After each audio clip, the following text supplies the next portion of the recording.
How many times have you said the words, "I don't have enough time"?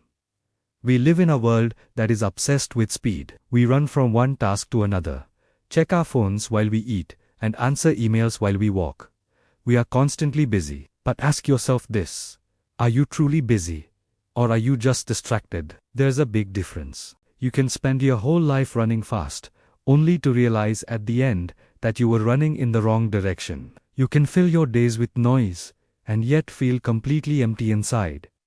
If you feel overwhelmed, if you feel like your life is full of clutter but lacks meaning, then this story is for you. It's a lesson from an old philosophy professor, and it might just change your life. One day, an old professor stood before his philosophy class with a few items on his desk. When the class began, he wordlessly picked up a very large, empty mayonnaise jar. The students watched in silence, wondering what he was doing. He proceeded to fill the jar with large rocks, about the size of golf balls, until they reached the very top. He couldn't fit another one inside. He then asked the students, "Is the jar full?" They all agreed, "Yes, Professor, it is full." The professor smiled. He picked up a box of pebbles and poured them into the jar. He shook it lightly, and the pebbles rolled into the open areas between the big rocks. They settled into the gaps. He asked the students again, "Is the jar full now?" The students laughed and said, "Yes, now it is definitely full."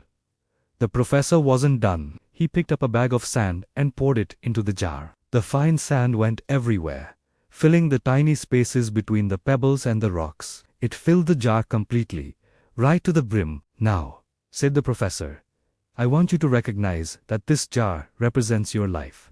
The classroom went quiet. The students leaned in, realizing this wasn't just a simple demonstration. It was a map for how to live.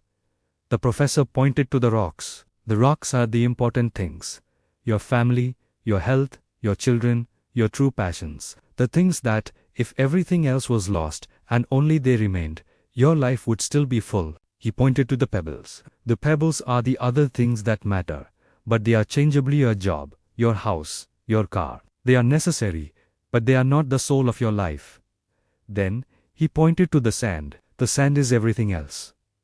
The small stuff, the social media scrolling, the gossip, the arguments over nothing, the television shows you watch just to kill time. The professor looked at the students with a serious face and said, "Here is the truth. If you put the sand into the jar first, there is no room for the pebbles or the rocks.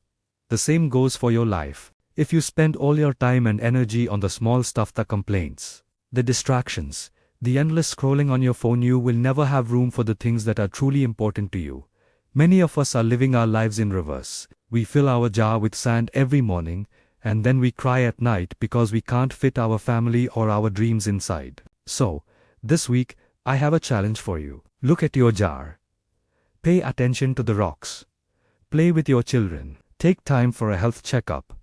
Take your partner out for dinner. Work on that dream you've been hiding. There will always be time to clean the house. There will always be time to scroll through the internet. Take care of the rocks first, the things that really matter. Set your priorities, because the rest is just sand.